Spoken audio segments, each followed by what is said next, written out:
السلام علیکم ورحمۃ اللہ وبرکاتہ۔ نحمده ونصلی علی رسولہ الکریم، اما بعد۔ 20 روزہ کورس میں ہم نے 13 سبق پڑھ لیے تھے۔ آج ہم انشاءاللہ 14واں سبق پڑھیں گے۔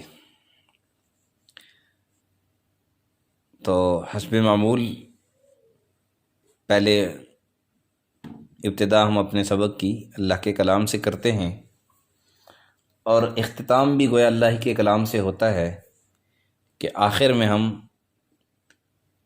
قرآن مجید کی درستگی کے لیے اس میں جو غلطیاں ہوتی ہیں ان کو ٹھیک کرنے کے لیے، مختصر جو عام فہم عوام کے لیے جنہوں نے تجوید نہیں پڑھی، قرآن پڑھنا ان کو صحیح نہیں آتا، تو ان کی آسانی کے لیے 2-4 منٹ کا سبق ہوتا ہے تجوید کا بھی، سب سے آخر میں۔ تو گویا ہمارے سبق کی ابتدا بھی اللہ کے کلام سے اور اختتام بھی اللہ کے کلام سے۔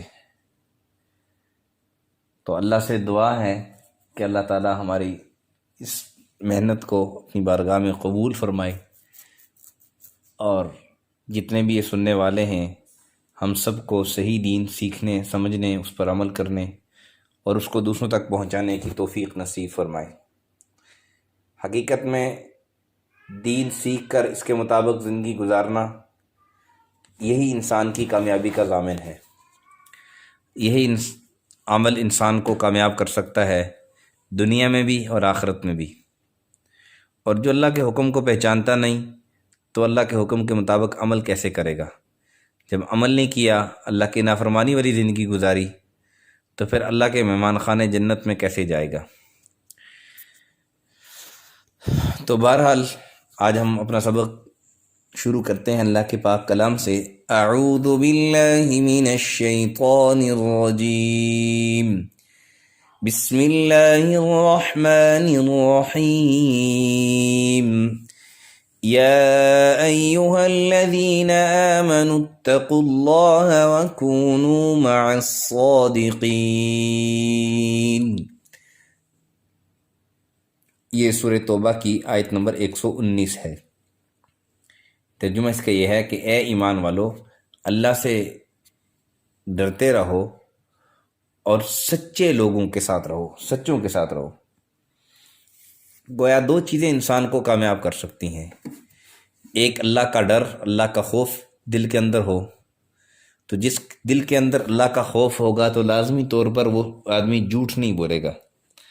ظاہر ہے جھوٹ آدمی وہ بولتا ہے، وہ جھوٹ بولتا ہے جو میں سمجھتا ہوں کہ جو ڈرنے والا ہے، جو جس کے دل کے اندر اللہ کے غیر کا خوف ہوتا ہے، ڈرپوک آدمی ہوتا ہے، غیروں سے ڈرنے والا ہوتا ہے، وہ جھوٹ بولتا ہے، ڈر کر جھوٹ بولتا ہے لوگوں سے تاکہ مجھے سزا نہ دیں، مجھے نقصان نہ پہنچے۔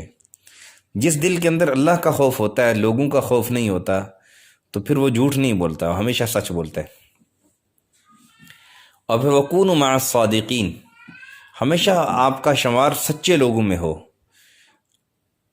کسی بھی معاملے میں اگر 2 گروہ بنتے ہیں تو آپ کا ہمیشہ شمار سچے لوگ جو سچ بولنے والے ہیں ان میں آپ کا شمار ہو، اگرچہ جو سچ بولنے والے لوگ ہیں وہ بظاہر آپ کے مخالف ہوں، بظاہر آپ کے جو ہے نا وہ پارٹی کے نہ ہوں، بظاہر جو ہے نا آپ کی ان سے نہ لگتی ہو، لیکن سچ کی بنا پر آپ نے ان کا ساتھ دینا ہے، یہ اللہ تعالیٰ کا حکم ہے۔ اور دوسری آج کی ہماری آیت مبارکہ ہے،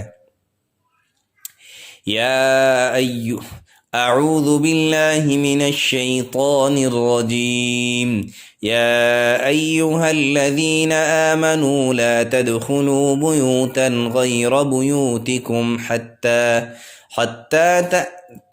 تستأنسوا وتسلموا علی اہلها ذالکم خیر لکم لعلکم تذکرون۔ یہ سورہ نور کی آیت نمبر 27 ہے۔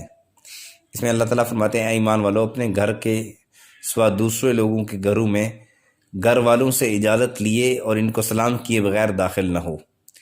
لا تدخلوا بیوتا غیر بیوتکم حتی تستأنسوا، تم اجازت لے لو، تستأنسوا وتسلموا علی اہلها، اور ان کے اہل پر سلام کر لو. ہاں یہ تمہارے حق میں بہتر ہے. ذالکم خیر لکم، شاید کہ تم یاد رکھو. یعنی ہم نصیحت اس لیے کرتے ہیں تاکہ تم نصیحت حاصل کرو. تو گویا آج کی اس آیت مبارکہ میں اللہ تعالیٰ نے کسی دوسرے آدمی کے دوسرے کے گھر میں داخل ہونے کے آداب بتلائے ہیں. دوسرے کے کمرے میں داخل ہو رہے ہیں آپ، اس کے آداب ہیں. اس کے آداب میں سب سے پہلا ادب یہ ہے کہ آپ اجازت لیں. آپ کی بیٹی ہے، آپ اس کے کمرے میں جا رہے ہیں. اگر وہ بیٹی بڑی ہے، 10 سال سے زیادہ اس کی عمر ہے، اب اس کے اگر آپ دیکھتے ہیں کہ وہ کمرے میں ہے اور آپ جا رہے ہیں تو اجازت لے کے، یا اجازت اگر نہیں لیتے تو کم سے کم کھنکار لیں. ٹھیک ہے، السلام علیکم داخل ہونے سے پہلے سلام کر لیں، تاکہ اگر خدا نخواستہ وہ کسی ایسی حالت میں بیٹھی ہے جس حالت میں وہ آپ کے سامنے نہیں ہونا چاہتی، تو بے پردگی کی حالت میں بیٹھی ہے، تو وہ اپنے آپ کو سنبھال لے. ظاہر ہے انسان جب گھر میں ہوتا ہے تو مختلف حالات میں ہوتا ہے. مثال کپڑے تبدیل کر رہا ہے، یا بال اس نے اتنے کھولے ہوئے ہیں، یا اور جو بھی حالت ہے، تو آپ اپنی بیٹی کے گھر میں اپنے یعنی بیٹے کے کمرے میں داخل ہو رہے ہیں. وہاں پر آپ دیکھتے ہیں کہ وہاں پہ جو ہے نا بہو میری ہے، بہو کے یعنی کمرے میں، تو اس میں بھی آپ اجازت لے کے داخل ہوں. اسی طرح بیٹے ہیں، بڑے ہو گئے بچے، 10 سال سے اوپر ہو گئے، تو اپنے والدین کے کمرے میں داخل ہوں. بچی ہے یا بچہ ہے تو وہ اجازت لے کر داخل ہوں. اسی طرح کسی دوسرے کے کمرے میں آپ داخل ہو رہے ہیں، چاہے آپ کا وہ جونیئر ہے، آپ اس سے بڑے ہیں، لیکن اجازت لے کے داخل ہونا چاہیے. کم سے کم اتنا ہونا چاہیے کہ آپ کھنکار کے یا ایسی کو آواز دستک دے کے جائیں، تاکہ اگلے کو پتہ چل جائے کوئی آ رہا ہے، اپنے آپ کو سنبھال سکیں. اور ویسے اس کے علاوہ کسی دوسرے کے گھر میں آپ جا رہے ہیں تو بغیر اجازت لیے داخل نہ ہوں. اور 3 دفعہ دستک دیں، 3 دفعہ دستک دینے پر کوئی جواب نہ آئے تو واپس ہو جائیں. اس پہ ناراض نہیں ہونا چاہیے. یہی تمہارے حق میں بہتر ہے، یہی حق تمہارے حق میں بہتر ہے. یہ تھے آج کے ہمارے سبق کی آیت مبارکہ. اب ہم پڑھتے ہیں آج کے اپنے سبق کی احادیث مبارکہ. تو آج کے سبق میں جو ہم نے شامل کی ہے وہ حدیث: من حسن الاسلام المرء ترکہ ما لا یعنیہ. من حسن الاسلام المرء ترکہ ما لا یعنیہ. آدمی کے اسلام کی خوبیوں میں سے ایک یہ بھی ہے کہ یعنی وہ لایانی یعنی فضول اور بے فائدہ کاموں کو چھوڑ دے. لایانی باتیں، فضول باتیں، فضول کاموں اس کو چھوڑ دے. یہ اسلام کی خوبیوں میں سے ایک ہے. اب فضول کاموں میں بہت سارے ہم ایسے کام ہیں جو ہم فضول کرتے ہیں جس کا کوئی فائدہ نہیں ہے، جس کا مثال کے طور پر موبائل میں اب گیم کھیلنا شروع ہو گئے. یہ بات بہت عام ہو چکی ہے. اب اس کا بظاہر کوئی فائدہ نہیں ہے، بظاہر کا کوئی فائدہ بھی نہیں. اسی طرح آپ فلمیں دیکھ رہے ہیں، خدا نا نقصان ہے، فائدہ کچھ نہیں ہے. ڈرامے دیکھ رہے ہیں، نقصان ہے، فائدہ کچھ بھی نہیں. لوگ کہتے ہیں ہم سبق حاصل کرنے کے لیے دیکھ. کوئی ایک آدمی مجھے بتاؤ جس نے ڈراموں سے ڈراموں میں اچھا دکھایا کیا جاتا ہے جو آپ اسے سبق حاصل کر سکتے ہیں. تو اگر آپ چاہتے ہو کہ ہماری جو ایمانی زندگی ہے وہ خوبیوں والی ہو، اچھائیوں والی ہو، تو اس کے لیے سب سے پہلا کام ہمیں یہ کرنا پڑے گا کہ فضول بے فائدہ باتیں، فضول بے فائدہ کام جس کا کوئی فائدہ نہیں، ان کو چھوڑنا چاہیے. مثلا شادی بیاہ میں ہم بہت سارے ایسی فضول رسمیں بنا لیتے ہیں، فضول کام جس کا کوئی فائدہ نہیں، اس سے اپنے آپ کو بچانا چاہیے. یہ حدیث مبارکہ ترمذی شریف کے اندر موجود ہے. اور اسی طرح دوسری آج کے سبق کی ہماری حدیث مبارکہ: لا يؤمن احدكم حتى يحب لاخيه ما يحب لنفسه. لا يؤمن احدكم حتى يحب لاخيه ما يحب لنفسه. یہ حدیث مبارکہ بخاری شریف کے اندر موجود ہے، جس کا ترجمہ یہ ہے کہ تم میں سے کوئی اس وقت تک کامل مومن نہیں بن سکتا جب تک اپنے بھائی کے لیے وہی چیز پسند نہ کرے جو اپنے لیے پسند کرتا ہے. گویا اگر ہم کامل ایمان والے بننا چاہتے ہیں اور ہم چاہتے ہیں کہ ہمارا ایمان تکمیل اپنے کامل درجے تک پہنچے، اس کے لیے ہم جو چیز اپنے لیے پسند کرتے ہیں وہی چیز اپنے بھائی کے لیے، اپنی بہن کے لیے بھی وہی پسند کریں. اپنے لیے اگر اچھا لینا پسند کرتے ہیں تو دوسرے کے لیے بھی اچھا رہنا پسند کریں. اپنے لیے اچھا کھانا پسند کرتے ہیں، دوسرے کے لیے بھی اچھا کھانا پسند کریں. یہ 2 حدیث مبارکہ تھی آج کے سبق کی ہماری. اب آتے ہیں ہم مسنون دعاؤں کی طرف. تو پہلی مسنون دعا جو ہمارے آج کے سبق کی ہے وہ ہے: جب کسی منزل پر اتریں تو یہ دعا پڑھیں. کسی منزل پر پہنچے، آپ سفر پہ جا رہے تھے، منزل پر پہنچے تو پھر یہ دعا اعوذ بکلمات اللہ التامات من شر ما خلق. یہ حدیث بھی ترمذی شریف کے اندر موجود ہے کہ اللہ تعالیٰ کی کامل کلمات کے ذریعے میں اللہ کی پناہ چاہتا ہوں اس کی مخلوق کے شر سے. اللہ تعالیٰ کے کامل کلمات کے ذریعے میں اللہ کی پناہ چاہتا ہوں اللہ کی مخلوق کے شر سے. اعوذ بکلمات اللہ التامات من شر ما خلق. اور آج کی دوسری ہمارے سبق کی مسنون دعا، نیا چاند دیکھے تو یہ دعا پڑھیں. جب مہینے کا یعنی نیا چاند ہو، پہلی تاریخ کا چاند ہو، جب پہلی نظر آپ پڑے، یا دوسری تاریخ کا، تیسری تاریخ کا، لیکن پہلے آپ نے نہیں دیکھا اور آپ کی پہلی دفعہ چاند پر، اس مہینے کے چاند پر پہلی دفعہ نظر پڑی ہے، تو پھر یہ دعا پڑھیں.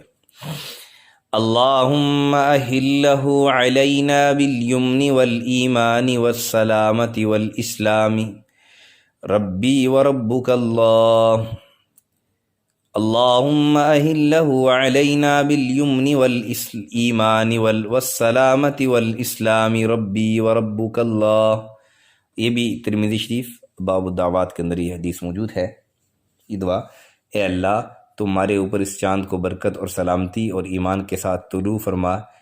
اے چاند میرا اور تیرا رب اللہ ہی ہے. یہ آج کے ہمارے سبق کی دوسری مسنون دعا تھی. اب آج کے سبق کی ہماری تیسری جو مسنون دعا ہے وہ ہے کہ اگر آپ کو کوئی کام مشکل لگنے لگے تو اس وقت پھر یہ دعا پڑھیں. اللہم لا سہل الا ما جعلتہ سہلا وانت تجعل الحزن اذا شئت سہلا. اللہم لا سہل الا ما جعلتہ سہلا وانت تجعل الحزن اذا شئت سہلا. یہ عمل الیوم واللیلہ لابن سنی کے اندر یہ حدیث موجود ہے. اس کا ترجمہ یہ ہے کہ اے اللہ آسان نہیں ہے مگر وہ کہ آپ نے اس سے آسان کیا ہو، اور آپ مشکل کو جب چاہیں آسان کر دیتے ہیں. یعنی آپ کوئی بھی کام کر رہے ہیں، اس میں آپ کو مشکل لگ رہی ہے تو آپ یہ دعا پڑھ لیں. مثال کے طور پر بچے ہیں، پیپر دے رہے ہیں، تو اب وہ پیپر بظاہر آپ نے تیاری کی ہوئی ہے لیکن آپ کو مشکل لگ رہا ہے تو آپ یہ دعا پڑھ لیں، انشاءاللہ اللہ آسانی فرمائیں گے. آپ اسی طرح کوئی اور کام کر رہے ہیں، اس کام کے کرنے میں آپ کو دشواری ہو رہی ہے، مشکل ہو رہی ہے، تو یہ دعا پڑھیں. اللہم لا سہل الا ما جعلتہ سہلا وانت تجعل الحزن اذا شئت سہلا. تو انشاءاللہ وہ کام آسان ہو جائے گا. جو آخری ہماری آج کے سبق کی جو مسنون دعا ہے وہ ہے مصیبت اور بلا کو ٹالنے کی دعا. حضرت انس رضی اللہ تعالیٰ عنہ سے روایت ہے کہ نبی کریم صلی اللہ علیہ وسلم نے فرمایا، جس پرندے پر اللہ تعالیٰ نے مال و اولاد اور گھر بار کے، جس بندے پر مال و اولاد اور گھر بار کے متعلق کوئی انعام کیا ہو اور اس نے دعا پڑھی ہو تو اس نعمت کے میں موت کے علاوہ کوئی اور آفت نہ دیکھے گا.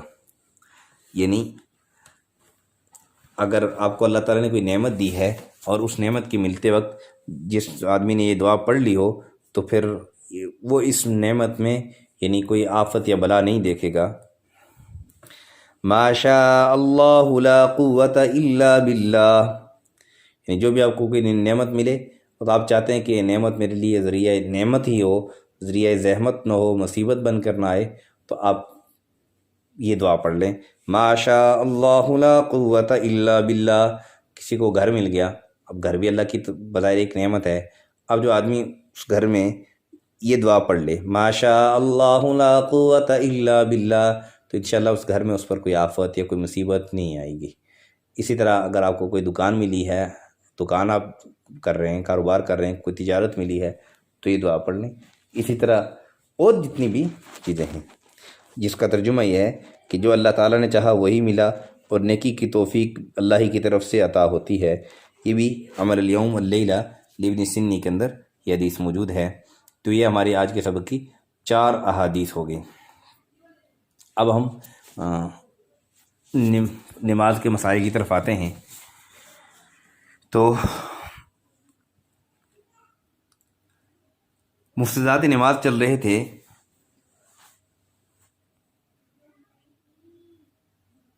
مفسدات نماز ہم نے پورے پڑھ لیے تھے.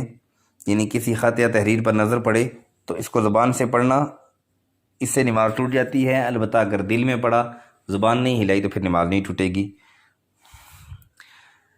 تو آج سے ہم شروع کرتے ہیں مکروہات نماز کے مکروہات۔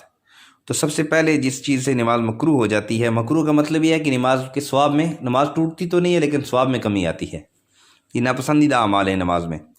انگلیاں چٹکنا، یعنی انگلیوں کے جو ہے نا وہ آوازیں نکالنا انگلیوں کے ذریعے سے، تو یہ بھی اس سے بھی نماز میں کے ثواب میں کمی آتی ہے۔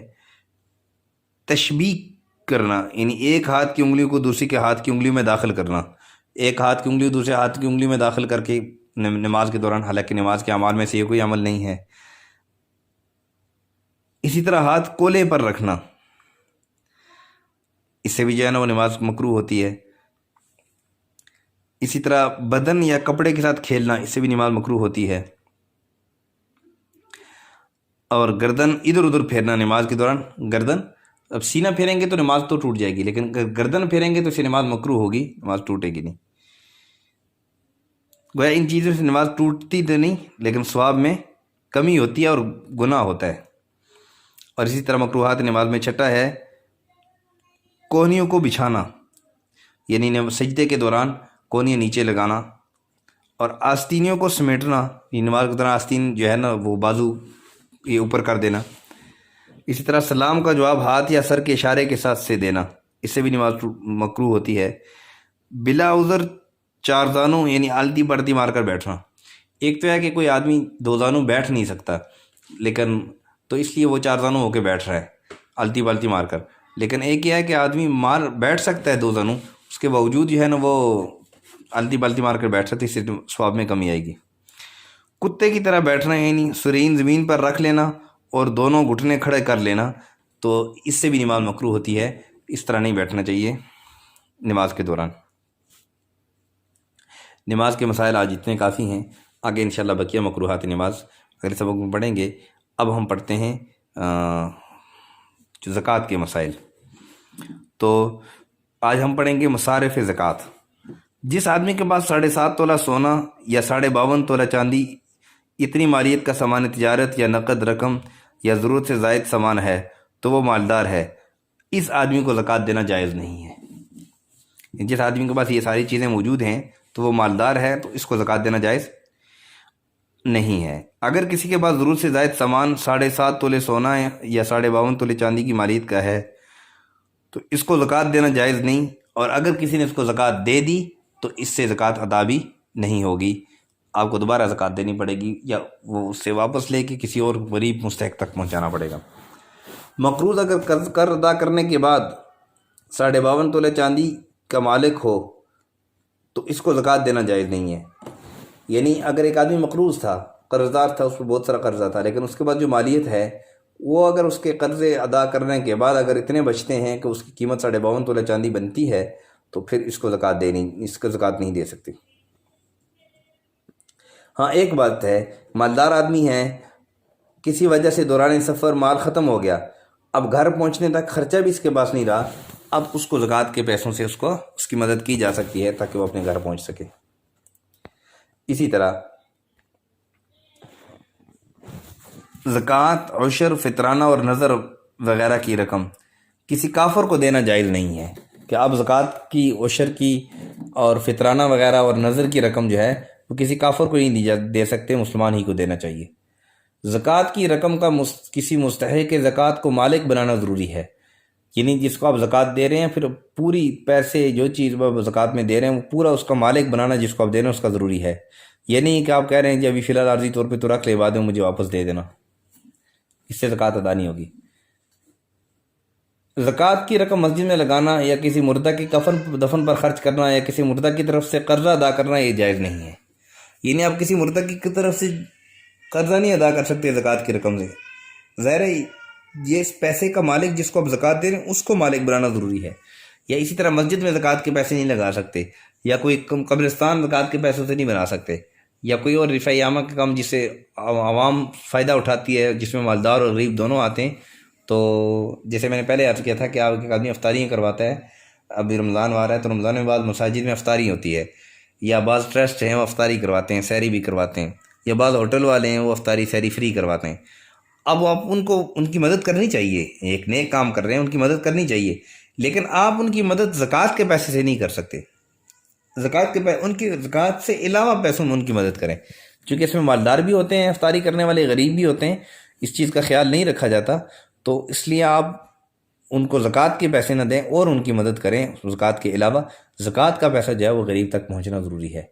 پھر زکوٰۃ کی رقم اپنے اصول، یعنی اپنے جو آپ کے بڑے ہیں، مثلا ماں باپ، دادا دادی، نانا نانی، پردادا پردادی، پڑنانی پڑنانا، ان سب کسی کو بھی نہیں دے سکتے۔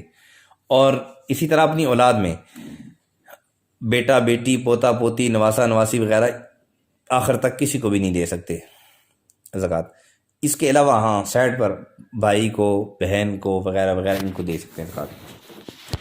اب اس کے بعد عوام کے اندر مشہور غلطیاں، پائی جانے والی مشہور غلطیاں، ان کی نشاندہی اور اس کا اظہارہ۔ بعض لوگ اپنے گھر میں بغیر اطلاع و اجازت چلے جاتے ہیں، یہ صحیح نہیں ہے، کیونکہ معلوم نہیں کہ گھر کی عورتیں کس حال میں ہیں، یا کوئی محلہ کی کوئی غیر محرم عورت بیٹھی ہو گھر میں، تو اس لیے اپنے گھر میں بھی اگر داخل ہوتے ہیں تو اجازت لے کر داخل ہونا چاہیے۔ عورت کو کافر و فاسق عورت سے بھی اجنبی کی مثل پردہ ضروری ہے۔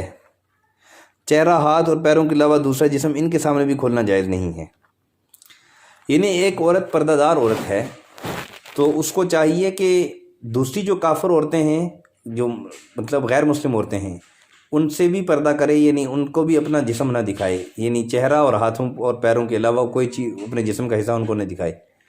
اور اسی طرح جو فاسق فاجر عورتیں ہیں، یعنی جو عمومی طور پر بے پردگی میں پھرتی رہتی ہیں، پردے کا لحاظ نہیں رکھتی، اللہ کے حکم کا لحاظ، اللہ کے نبی کے طریقہ کا ان کو لحاظ نہیں ہے، تو ان کے سامنے بھی اپنے چہرے تو کھول سکتی ہیں، ظاہر عورت ہے، وہ چہرہ ان کے سامنے کھلا رکھا جا سکتا ہے، ہاتھ اور پاؤں، اس کے علاوہ باقی جسم ان کو بھی دکھانا جائز نہیں ہے۔ بعض لوگ متبنی یعنی منہ بولے بیٹے سے پردہ نہیں کرتے، حالانکہ وہ اجنبی کی طرح ہے۔ ایک آدمی ہے، اس نے اولاد، یعنی اس کی اولاد نہیں تھی تو کسی سے اس نے اولاد لے لی۔ اب ظاہر ہے کہ اس کی اہلیہ کا دودھ اس نے نہیں پیا، تو اب وہ نہ اس کی رضائی ماں ہے، حقیقی ماں تو ہے نہیں ہے، رضائی ماں بھی نہیں بن سکتی، کیونکہ اس نے اس کا دودھ نہیں پیا، اگرچہ بچپن کی حالت میں بالکل 1 دن کا 2 دن کا لیا ہو، لیکن چونکہ اس نے اس کا دودھ نہیں پیا تو رضائی ماں تو بن نہیں سکتی، یہ رضائی باپ بن نہیں سکتا، باقی رضائی بہن بھائی بن نہیں سکتے۔ تو شریعت کی روشنی میں، قرآن و حدیث کی روشنی میں، یہ بچہ اپنی والدہ کے لیے اجنبی ہے۔ اب عورت کو چاہیے کہ اب یہ اس نے اس کو بظاہر تو بیٹا بنایا ہوا، منہ بولا بیٹا بنایا ہوا ہے، لیکن یہ اس کے لیے اجنبی ہے، اب اس کے لیے پردہ ضروری ہے۔ اسی طرح اس عورت کے اگر کوئی اور اولاد ہو جاتی ہے، اس میں اگر لڑکیاں ہیں تو ان کو اس سے پردہ ضروری ہے، وہ اس کے یعنی وہ ان کے لیے بالکل اجنبی ہے، تو لہذا پردہ بھی ضروری ہے۔ اور اگر اس بچے کا اس کی دوسری اولاد سے کوئی، اگر یہ تو چونکہ اس کا کچھ لگتا ہی نہیں ہے، تو اگر اور کوئی رشتہ مانے نہ ہو تو صرف اس رشتے کی وجہ سے نکاح میں مانے نہیں ہو سکتی، دوسری اگر اس کی کوئی اولاد ہوتی ہے تو اس سے شادی اس کی جا سکتی ہوتی ہے۔ ظاہر صرف منہ بولا بیٹا ہے۔ ہاں اگر بچپن میں کسی نے گود لیا بچہ کسی سے، اور اس عورت نے 2 سال کی عمر سے پہلے اس بچے کو اپنا دودھ پلایا اور دودھ اس نے پی لیا، دودھ نکل آیا اور دودھ اس نے پی لیا، تو ایسی صورت میں پھر اس کی رضائی ماں بن جائے گی، اور وہ اس کا خامد اس کا رضائی باپ بن جائے گا۔ ایسی صورت میں پھر جو بقیہ بہن بھائی ہیں ان کے ساتھ اس کا نکاح جائز نہیں ہے، وہ ان کا بھائی ہی رہے گا، پھر پردہ بھی نہیں ہوگا۔ اسی طرح بعض لوگ منہ بولے بیٹے کی بیوی سے بھی پردہ نہیں کرتے، اسی طرح بعض لوگ منہ بولے بیٹے کی بیوی سے نکاح کو مذموم سمجھتے ہیں، یہ غلط ہے۔ منہ بولے بیٹے جو ہے وہ منہ بولا بیٹا ہے، آپ کو کچھ نہیں لگتا۔ اسی طرح بہت ساری عورتیں کہتی ہیں جی وہ میرا بھائی بنا ہوا ہے تو اسے پردہ نہیں کرتی، بالکل غلط بات ہے۔ منہ بولا بھائی بن گیا، یا منہ بولا بیٹا بن گیا، یا منہ بولا باپ بن گیا، جی میں نے اس کو باپ مانا ہوا ہے لہذا میں اس سے پردہ نہیں کرتی، تو ایسی بات بالکل نہیں ہے۔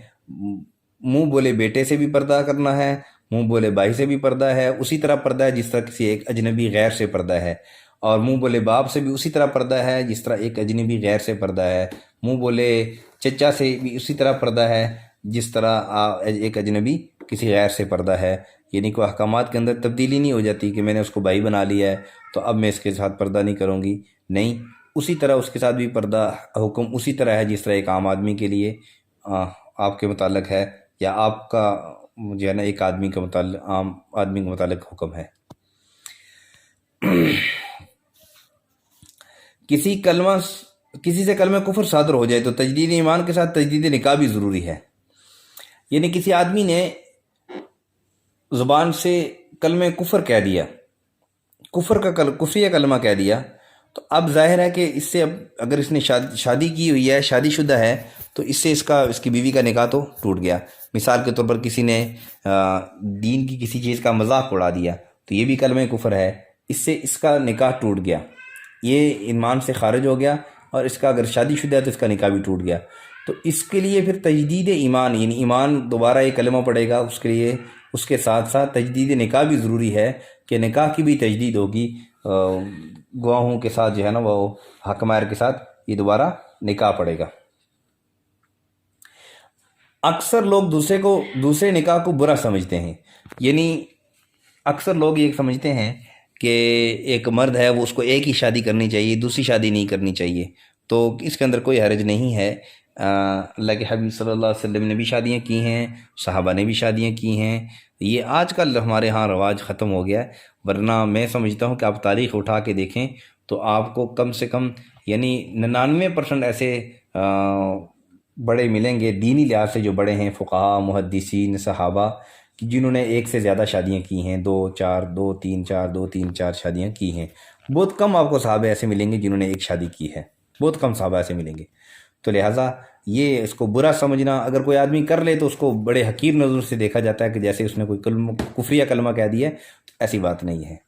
میں تو سمجھتا ہوں کہ آج کے اس زمانے میں، فتنے والے زمانے میں، عورتوں کو خود ہمت کرنی چاہیے کہ جو سمجھتی ہیں کہ ہمارا خامد جو ہے وہ حقوق پورے کر سکتا ہے، حقوق ادا کر سکتا ہے، تو خود خامد کو ترغیب دینی چاہیے کہ وہ کسی ایسی عورت سے شادی کر لے کہ جس کی جو ہے نا وہ یہ اس کے لیے سہارا بن جائے۔ تو اور ظاہر ہے کہ ہمارے جو مالدار مرد ہیں، جو صاحب حیثیت مرد ہیں، وہ ہمت کریں گے، اگر اپنے معاشرے سے فحاشی کو، یعنی کو اس بے حیائی کو ختم کرنا ہے تو اس کے لیے یہی ہے کہ ہم مرد ہمت کر کے جو ہے نا وہ عورتوں سے شادی کرے، ایسی عورتیں جو بے سہارا ہیں۔ اور پھر بیوہ سے شادی کرنا برا سمجھا جاتا ہے، ایسی بات نہیں ہے، بیوہ سے بھی شادی نبی پاک صلی اللہ علیہ وسلم نے کی ہے۔ بعض لوگ یہ سمجھتے ہیں کہ غصہ یا دھمکانے کی نیت سے اگر کسی نے عورت کو طلاق دے دی، دھمکانے کی نیت سے اپنی بیوی سے کسی نے کہا کہ تجھے طلاق ہو، تو اس سے طلاق نہیں ہوتی، تو ایسی بات نہیں ہے۔ طلاق جس نیت سے بھی آپ نے دی ہے، اگر آپ طلاق دیں گے تو طلاق واقع ہو جائے گی، لہذا اس قسم کے الفاظ ہی زبان سے ادا نہیں کرنے چاہیے۔ جو چاہتے ہیں کہ ہماری اپنی بیویوں سے، اپنی گھر والی سے تعلق قائم رہے، تو ان کو چاہیے کہ ایسے اس قسم کے جو ہے نا وہ الفاظ ہی زبان سے ادا نہیں کرنے چاہیے۔ پھر بعض لوگ یہ سمجھتے ہیں کہ بیوی کی غیر موجودگی یا نہ سننے کی صورت میں طلاق نہیں ہوگی، یہ بھی خیال غلط ہے۔ اگر بیوی موجود، بعض لوگ کہتے ہیں جی بیوی تو موجود نہیں تھی، اس نے تو سنا ہی نہیں ہے، یا بیوی کو یہ طلاق دے بھی دیتا ہے، بیوی کہتی ہے وہ کچھ کہہ رہا تھا لیکن میں نے نہیں سنا ہے۔ اگر خامد نے طلاق دے دی، بیوی نے سنا ہے یا نہیں سنا، یا بیوی تک بات پہنچی ہے یا نہیں پہنچی، بہرحال خامد کے طلاق دینے سے اگر کوئی گواہ ہے یا نہیں ہے، اس کے لیے گواہ کی بھی ضرورت نہیں ہے، خامد کے طلاق دینے سے طلاق واقعہ، شرعاً طلاق واقعہ ہو جائے گی۔ بعض عورتوں کی طرف سے ایک کوتاہی ہوتی ہے کہ ادنا سی بات پر شوہر سے طلاق مانگتی ہیں۔ اس باب میں، یعنی اس بارے میں حدیث میں سخت وعید آئی ہے، چنانچہ رسول اللہ صلی اللہ علیہ وسلم نے ارشاد فرمایا، جو عورت بلا کسی ضرورت شدیدہ کے اپنے شوہر سے طلاق کی درخواست کرے، اس پر جنت کی خوشبو بھی حرام ہے۔ یہ مسند احمد کے اندر، ترمذی شریف کے اندر، ابو داود کے اندر، ابن ماجہ کے اندر، دارمی کے اندر، مشکات کے اندر یہ حدیث موجود ہے کہ جو عورت بغیر کسی اشد مجبوری کے، بغیر شدید ضرورت کے، یعنی لاچار ہے کہ اس کے علاوہ اور کوئی راستہ ہی نہیں ہے، تو پھر تو طلاق مانگ سکتی ہے۔ لیکن ایسی بات نہیں ہے، کام چل سکتا ہے، گزارا ہو رہا ہے، ویسے ہی طلاق مانگ رہی ہے، تو ایسی عورت پر جنت کی خوشبو بھی حرام ہے۔ تو اس لیے خیال رکھنا چاہیے اپنے خامدوں کا، خامدوں کو بھی اپنی عورتوں کا خیال رکھنا چاہیے، بیویوں کو بھی۔ دیکھیں اگر خامد یہ کہے جی کہ میں ہی بڑا ہوں، میری حکم چلے گا، اور وہ بیوی یہ کہے جی نہیں میرا حکم چلنا چاہیے، تو پھر تو معاملات درست نہیں ہوں گے۔ لیکن اگر کچھ خامد جو ہے نا کبھی سہ لے کبھی بیوی سہ لے، ایک دوسرے کی مان کے راضی خوشی زندگی گزاریں، تو پھر زندگی گزر جاتی ہے، چلتی بھی ہے۔ تو اس لیے انا کا مسئلہ اس کو نہیں بنانا چاہیے۔ ایک غلطی یہ بھی ہے کہ بعض لوگ یہ سمجھتے ہیں کہ جب تک عورت سامنے نہ ہو طلاق واقع نہیں ہوتی، یہ خیال بھی غلط ہے۔ میں نے عرض کیا کہ اگر ایک اور آدمی نے اپنی عورت کو طلاق دی ہے، اگر عورت سامنے ہے یا نہیں ہے، گواہ ہے یا نہیں ہے، اس نے طلاق دے دی تو اب طلاق واقع ہو جائے گی، چاہے اس نے تنہائی میں کی ہو، کسی بھی حالت میں کی ہو۔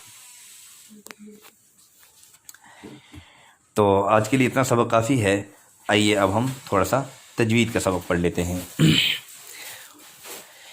اعوذ باللہ من الشیطان الرجیم، بسم اللہ الرحمن الرحیم، الحمد للہ رب العالمین۔